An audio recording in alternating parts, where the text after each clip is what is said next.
ಇವತ್ತು ಮಟನ್ ಸಾಂಬಾರು ಮಾಡ್ತಾಯಿದ್ದೀನಿ. ಮೊದಲಿಗೆ ಮಸಾಲೆ ಫ್ರೈ ಮಾಡ್ಕೊಂಬಿಡೋಣ. ಸ್ವಲ್ಪ ಎಣ್ಣೆ ಬಿಸಿ ಆದಮೇಲೆ ಒಂದು 5 ಲವಂಗ, 2 ಏಲಕ್ಕಿ, 1 ಇಂಚು ಚಕ್ಕೆ, ದಪ್ಪ ಕಟ್ ಮಾಡಿ ಇಟ್ಕೊಂಡ್ರೆ 1 ಈರುಳ್ಳಿ, 6 ಹಸಿಮೆಣಸಿನ್ಕಾಯಿ, ಆಮೇಲೆ 1 ದಪ್ಪ ಗಡ್ಡೆ ಬೆಳ್ಳುಳ್ಳಿ, 2 ಇಂಚು ಶುಂಠಿ, 1 ಚಿಕ್ಕದಾಗಿರೋ ಟೊಮೆಟೊ ಎಲ್ಲ ಹಾಕೊಂಡು ಚೆನ್ನಾಗಿ ಫ್ರೈ ಮಾಡ್ಕೋಬೇಕು, ಹಸಿದು ಕೆಂಪಗಾಗೋವರೆಗೂ. ಆಮೇಲೆ 1 ಸ್ಪೂನು ಕಡಲೆಪಪ್ಪು, ಅರ್ಧ ಸ್ಪೂನ್ ಗಸಗಸೆ ಹಾಕೊಂಡು ಸುಮ್ಮನೆ ಸ್ವಲ್ಪ ಫ್ರೈ ಮಾಡಿದರೆ ಸಾಕು, 30 ಸೆಕೆಂಡ್ಸು. ಇದು ತಣ್ಣಗಾದ್ಮೇಲೆ ಮಿಕ್ಸಿ ಜಾರ್ಗೆ ಒಣ ಕೊಬ್ಬರಿ ಹಾಕ್ಕೊತಾ ಇದ್ದೀನಿ. ನಾನು ಹಸಿ ಕೊಬ್ಬರಿ ಇಲ್ಲ. 4 ಗೋಡಂಬಿ, 1 ಕೈ ಹಿಡಿಯಷ್ಟು ಪುದೀನ, ಸ್ವಲ್ಪ ಕೊತ್ತಂಬರಿ ಜಾಸ್ತಿ ಹಾಕ್ಬಾರ್ದು, 2 ಸ್ಪೂನು ಧನಿಯಾ ಪೌಡ್ರು, ಫ್ರೈ ಮಾಡಿ ಇಟ್ಕೊಂಡಿರೋ ಎಲ್ಲ ಮಸಾಲೆ ಎಲ್ಲನೂ ಹಾಕಿ ನುಣ್ಣಗೆ ರುಬ್ಕೋಬೇಕು. ಮಸಾಲೆ ಎಷ್ಟು ನುಣ್ಣಗಾಗುತ್ತೋ ಸಾಂಬಾರು ಅಷ್ಟು ಚೆನ್ನಾಗಿ ಬರುತ್ತೆ.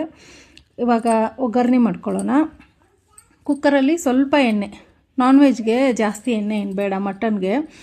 ಎಣ್ಣೆ ಬಿಸಿ ಆದಮೇಲೆ ಉದ್ದಕ್ಕೆ ಹೆಚ್ಚಿರೋ 1 ಈರುಳ್ಳಿ, ಸ್ವಲ್ಪ ಕರಿಬೇವಿನ ಸೊಪ್ಪು, 1 ರೌಂಡು 10 ಸೆಕೆಂಡ್ ಫ್ರೈ ಮಾಡಿದ ಮೇಲೆ ಮಟನ್ ಹಾಕಿ, ಮಟನ್ ಫ್ರೈ ಮಾಡಿದ್ಮೇಲೆ ಸ್ವಲ್ಪ ಫ್ರೈ ಮಾಡಿ 1 ಕೈ ಹಿಡಿ ಉಪ್ಪು ಅಳತೆಗೆ 1 ಕೈ ಹಿಡಿ 1 ಕೆಜಿಗೆ ಬೇಕು. ಆಮೇಲೆ ಸ್ವಲ್ಪ ಅರಿಶಿನ. ಮಟನ್ನು ಎಣ್ಣೆಗೆ ಹಾಕಿದ ಮೇಲೆ ಸ್ವಲ್ಪ ಜಾಸ್ತಿ ನೀರು ಬಿಟ್ಕೊಳ್ಳುತ್ತೆ. ನೀರೆಲ್ಲ ಕಮ್ಮಿ ಆಗೋವರೆಗೂ ಸ್ವಲ್ಪ ಹೊತ್ತು ಫ್ರೈ ಮಾಡ್ಕೋಬೇಕು.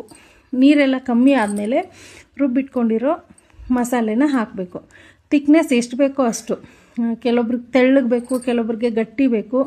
ಮಿಕ್ಸಿ ಜಾರ್ಗೆ ಸ್ವಲ್ಪ ನೀರು ಹಾಕಿ ಮತ್ತೆ ಬಗ್ಗಿಸ್ಕೊಂಡಿದ್ದೀನಿ ನಾನು. ಸಾಂಬಾರು ಸ್ವಲ್ಪ ತೆಳ್ಳಗಿರಲಿ ಅಂತ ನೀರು ಸ್ವಲ್ಪ ಜಾಸ್ತಿ ಹಾಕ್ಕೊತಾ ಇದ್ದೀನಿ. ಎಲ್ಲ ಚೆನ್ನಾಗಿ ಒಂದು ಸಲ ಮಿಕ್ಸ್ ಮಾಡಿಬಿಟ್ಟು ಉಪ್ಪು ಖಾರ ನೋಡ್ಕೊಂಡು ಬೇಕಂದರೆ ಹಾಕಿ ಕುಕ್ಕರ್ಲಿ ಕ್ಲೋಸ್ ಮಾಡಿ 4 ವಿಷಲ್ ಹಾಕ್ಸಿದ್ರೆ ಬಿಸಿ ಆಗಿರೋ ಸಾಫ್ಟ್ ಆಗಿರೋ ಮಟನ್ ಸಾಂಬಾರು ರೆಡಿಯಾಗಿರುತ್ತೆ. ಎಳೆದಾಗಿದ್ದರೆ 3 ವಿಷಲ್ ಸಾಕು. ಬಲ್ತಿರೋ ಮಟನ್ ಆಗಿದ್ದರೆ ಒಂದು 4 ವಿಷಲ್ ಬೇಕು. ಆಮೇಲೆ ನೋಡಿ, ಟೇಸ್ಟು ತುಂಬ ಚೆನ್ನಾಗಿ ಬಂದಿರುತ್ತೆ. ಟ್ರೈ ಮಾಡಿ.